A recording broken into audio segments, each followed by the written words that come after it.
থাকে এডি gift ওইডি gift করি। হ্যাঁ কিছু মনে করো যে বাধা বাধা এইগুলো থাকে যার জন্য এই জন্য সব জিনিস অ্যাভেলেবল পাওয়া যায় না পাওয়া যায় তাহলে আগ্রহ থাকে। এই জন্যই তো আমি আমার কাছে নিজের থিওরির যেটা বুঝি বড় লোক মানুষের আসলে খুব বেশি যতই তার টাকা আছে আর আসলে মানে সে তোমার যে কোনো চাহিদা মেটাইতে পারছে কিন্তু তার মনের একটা মনে এই জিনিসগুলো আসলে ওর ভিতরে অসম যেটা গরিবের ভিতর আছে।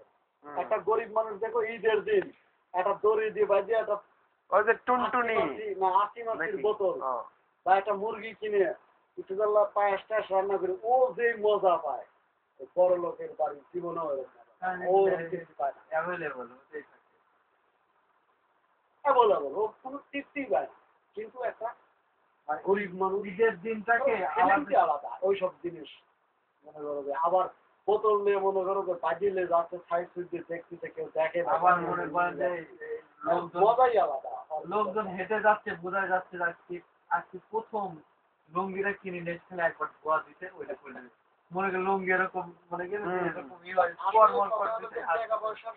হ্যাঁ তারা কষ্টে থাকে অত যে এই সামাজিক কষ্ট না ভাই শুনেন মনের ভেতর ওরা তৃপ্তি পায়। শোনেন ভাই গরিব মানুষ আমি দেখি হিসাবে গ্রামের গরিব মানুষ আমি কাজটা দেখি কষ্ট পায় না। কষ্ট কি জন্য পাই এদের মধ্যে যে কোনো টেনশনই নাই যে কষ্ট আসলে কি এদের একটা আসলে ভালো খাইতে পারে না আর ভালো পড়তে পারে না জাস্ট এটা আফসোস।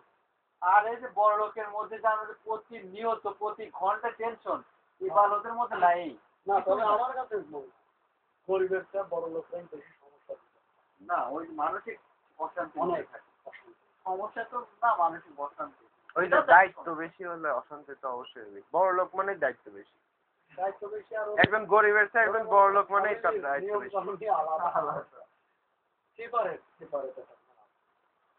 মেলা মনে করো যে আমি আলাদা